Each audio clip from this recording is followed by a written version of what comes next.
just for the pizza, not for money. All right, we're here with Lewis Cole and Genevieve Artadi of KNOWER. Thank you guys for talking to us here at WKCR FM New York.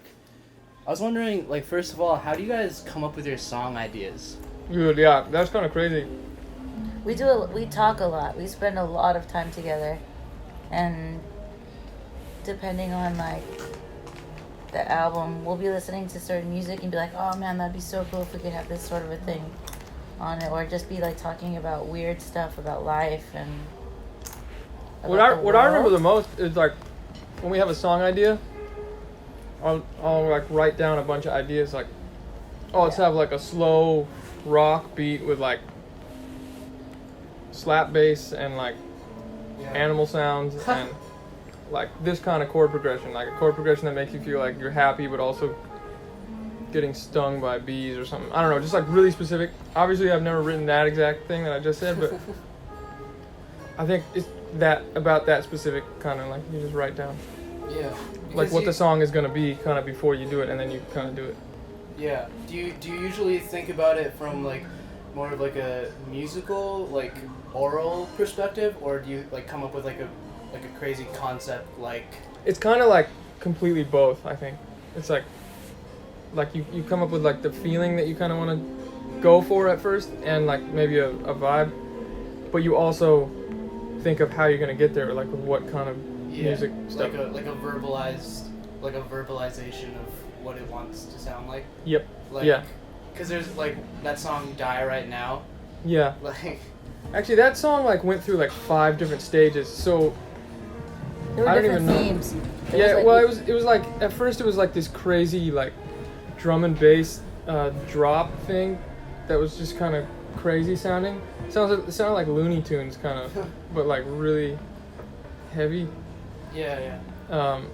And then it just like went through like 5 different changes after that, and then became what it is now with like the guitars and like a bunch of twinkly stuff. There's also like a lot of humor in your music, kind of. Right? Yeah. Like how do you like how does that figure in for you? Well, I just think like me and Genevieve are always trying to like joke around and screw around and make jokes all the time. So I think when it's time to like make music, I think we don't really separate ourselves from that. I mean, obviously sometimes you go into a different direction, but the humor is there with us a lot. So I don't think we try to separate it. It just is kind of there. Cool. I find that you guys have a really unique visual aspect, like especially your music videos, like have their own vibe that I've never really seen before. For example, the most recent one, When You're Ugly. Oh, tight. Yeah. And it's just like the like sort of unique editing style, like those like digital zooms and Oh, stuff. thanks, man. Yeah.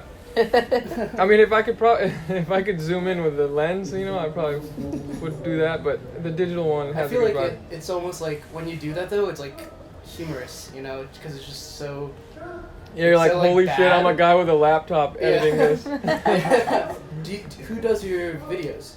We do them. Yeah. Really? Oh, we do our own That's videos. awesome. Our friend, we have a couple friends who film stuff for us. Like Daniel Sunshine, he's done a lot of stuff. He's like really good with camera stuff, and he just like sets up shots really nice. And Richard Thompson, this other guy, they're killing. Yeah, and Jen, you have like that Nowhere to Go video. Yeah. That's just like so crazy. Thank you. Like I was like, when I was watching it, I was like, am I having a stroke right now? Yeah, that was a lot. That was me working with Daniel Sunshine. Okay. Awesome. Are you guys familiar with the Facebook meme group, the shit posting of jazz to come? No. It's I just know the night memer. Oh yeah, Night Memer. That's a good one. I made a post telling people that I was going to interview you guys and to submit questions. So would you guys be down to do like a lightning round of meme questions? Yeah. All right. Number 1, do you truly own a blimp, and who is riding it? Yeah, I definitely own a blimp. Who is riding it? Yes. Hopefully no one right now, because it's back at home. That's good. When is Jacob Mann's next 1-minute jazz lesson coming out? Oh, I'll ask Jacob. I'll get back to you. All right. Did they get permission to vandalize those mailboxes, or was it legitimately illegal? Illegal. Yeah, actually. Was it? I think what we did was illegal. No, I mean it was illegal. Right. Well, we definitely didn't ask them to like. I bought those mailboxes on eBay, Oh. and then I just posted them in the yard. But the Yeah. kid, like the kid watching, we didn't know the kid was That's so watching funny. until we were editing. Yeah, we were watching the footage back, Yeah. Oh my god. and we were like, "Wait, claws on that frame. There's a child." Wow. Alright, this one's kind of out there. Ask Lewis how he composed Corey Henry's Lingus solo. Can we get the tabs? Oh, Whoa.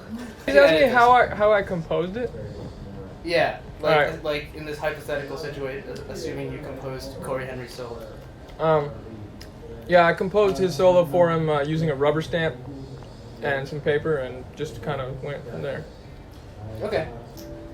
As the band Knower, do you guys actually know anything? I don't feel like I do. There you go. Alright, that's all for the meme questions. Alright, back to reality. So how did you guys get started with music, and how did you two meet specifically? Because you guys have such a connection, I feel. We met through this guy. Robbie Marshall. Yeah, we were all skydiving together, and then I looked over and Genevieve just like was there. She wasn't in the airplane, but she happened to be there after I'd already jumped out. It was me and this other guy, and then Genevieve just kind of floated down, and there was this triangle. We all held hands, and then we realized Sam Genevieve was didn't have a there. parachute, so we kind of used what we had, and after that, the bond was really close. I can definitely relate to that story. Skydiving? Yeah. I could tell you're a skydiver. How did you actually like begin making music? What got you into it? Genevieve like sent me some of her like old weird garage band demos, and then she wanted me to like add my own thing to them. And then I did that, and I thought she wanted some really like wussy sounding stuff, because I was used to like other people being scared of like anytime I did anything kind of crazy musically. But then she was like, "What the hell is this crap? I want like maximum crazy, maximum Lewis Cole, you know, maximum Genevieve." So she kind of brought that out of me, and I think I wouldn't even be even close to where I am today if I never met Genevieve, like not even at all, like in every way, as a person, as a musician, everything. So she's kind of brought out like the full force Yeah. Lewis Cole within me. So I owe that a lot to Genevieve. I know that kind of turned into a different answer, but I feel like that was way tighter. Yeah. Are you guys affiliated in any way with Clowncore? I don't know what that is. Because everyone always like, I think there's a conspiracy that you're behind that. Oh, Clowncore? Yeah, I've never heard of that. Really? Okay. It's just these two clowns in a porta potty playing like really hardcore music. Dude, There's like an yeah. alto and a drummer. Yeah, man, I have no idea what the hell that is. How did both of you actually just start music in general? My parents were musicians, and they still play and stuff. Okay. And then I joined a band when I was in high school, and we wanted to be like Portishead. And then I got sick of everything I wrote sounding the same, so I went to school. Yeah. And then, yeah. My dad played piano, and so we used to jam all the time. My mom played bass even for like 6 months, and so I used to jam with her a little bit. But mostly my dad, he just like, it was really awesome. That was like my education, just playing music with him. And then he gave me like a bunch of really cool records to listen to. So I remember really clearly like spending my entire free time as a child like building Legos and listening to James Brown and Stevie Wonder and stuff. Wow. And I think that kind of like really sunk it into my brain. And James Brown's like probably one of my biggest heroes, Yeah. musically at least. That's really interesting. The Legos part too. I love Yeah. Legos. Dude, Legos Yeah. are very nice. Have you ever heard that story about how Wayne Shorter practices these days? No. So he says that he just takes a little Lego guy and he puts it in front of the TV and he turns on Fox News and he just plays whatever he thinks the Lego guy is imagining watching Fox News. Dude, that's why he's so killing. It's cool. Man, that's crazy. That's really Yeah, cool. that's really, yeah, that's nice. Yeah. Dude, I love Wayne Shorter. He's amazing. Yeah. It's like overlaying different dimensions or something. Yeah. I just recently like started listening to like ESP a lot again. And, Oh, yeah. like, Speak No Evil. It's Yeah. crazy. ESP is actually the song that made me quit trombone. Oh no! And now I play alto saxophone. Oh, Because really? like I was in a combo and we're playing ESP and I just couldn't hang on it and I was like, fuck this. Oh, shit. Yeah. You like saxophone better? Yeah. Playing it? Yeah. Well, it depends. They're both tight instruments. Yeah. You're also like a multi-instrumentalist, right? Dude, I mean, Yes. spent the most time on drums. I definitely write the most on keyboard, but I can't, like, you can't put like sheet music in front of me. I would not be able to play it Oh, at yeah. You play drums in Jacob Mann's Big Man too. all. Yeah. Nice. How's that for you? So fun, dude. Yeah. Anything Jacob Mann does, I'm down. I love that guy. And Harry Mack. Oh yeah, Harry Mack. Yeah. He remember we did a show recently and he was rapping. It was with the Jacob Mann thingy. Oh, It was cool. yeah. Combining the forces. You guys should do a thing together. That'd be Yeah. cool. Tell him, man. Yeah. Give him my number. So how are you feeling about the show tonight? Looking forward to it? Yeah. Big time. We're just waiting for the confetti guns and drones. For real? Yeah, the aerial drone choreography. Okay. I can't wait to see it. Me Wow. too.